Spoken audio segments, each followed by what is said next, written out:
guys, papakilala ko pala sa inyo yung aking ginagamit pang araw-araw ko sa trabaho. Itong power tools guys, itong planer na to, mapapansin nyo, ang tagal na, hindi ko nga nalilinisan eh. So, para, alam niyo anong brand po nito mga kasangkay? Napakatagal na sa akin to mga kasangkay.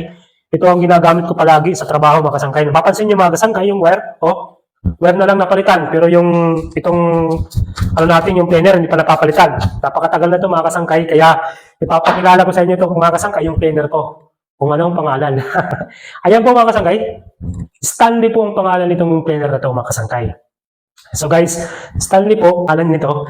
Ayan, napakatagal na ito guys, susubok siya. So, malaking ano na to, malaking tulong na to sa akin mga kasangkay. Ilang years na to mga kasangkay? 2017 pa to, galing Maynila to. Nandun pa ko sa Maynila, binili ko to. At marami pa itong iba, papakita ko rin sa inyo. Susunod mga kasangkay. Ayan.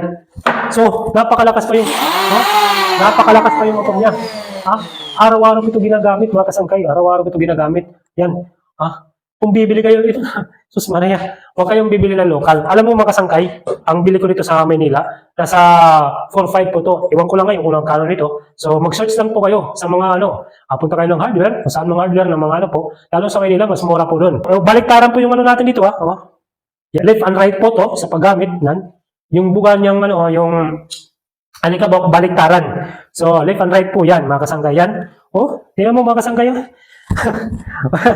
Wala nang linis-linis. Yan. Diba? Tingnan mo mga kasangkay.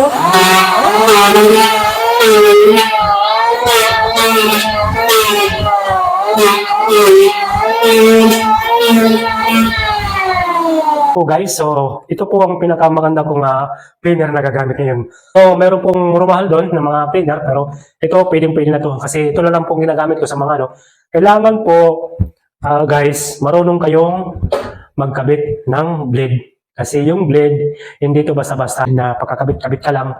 So, meron po yan, kompleto po yan. Meron yan na guide na ginagamit. Pero, minsan po, ang gumagamit din, sampul ikang bumili, may meram, ang gumagamit, hindi marunong gumamit. Ayan. Kaya, pag-aralan nyo mabuti para po hindi masira ang ating planer. Kailangan marunong kayong mag-ayos. Ayan po, kailangan nyo, gamitan nyo yung guide. May guide dyan pag bibili.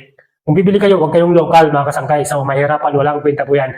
Bumili kayo ng planer ng 2.5, wala po yan kwenta. Kasi, doon kayo mahirapan. Umpisa lang po yan, maganda sa gamit, maganda lang po yan. Katagalan, ilang buwan po yan, wala na po yan. Kasi, ito, pag-aralan nyo ng maayos kung paano magbabalance yung blade niya at saka yung motor. Kasi dalawang blade po ito nakakabit po mga kasangkay. Hindi lang yung isa.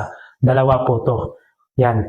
Kailangan po yan, guys, balance po ang pagkakalagay ng ating blade.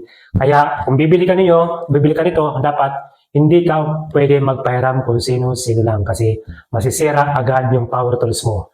Diba? Ingatan mo, pag-aralan mo kung paano ka gagamit ito. Kasi once na hindi maganda ang pagkakakapit ng blade nito, hindi balance, masisira ang motor. Power tools sa akin kasi iniingat-ingatan ko. Kahit ganito lang itsura, ito, wire, walang problema po yan mga kasangkay kasi ang wire, madali ang palitan yan. Yung motor, mahirap palitan. Kung papalitan natin yung motor, bibili ka na lang ng bago. At dito sa mga finish po mga kasangkay.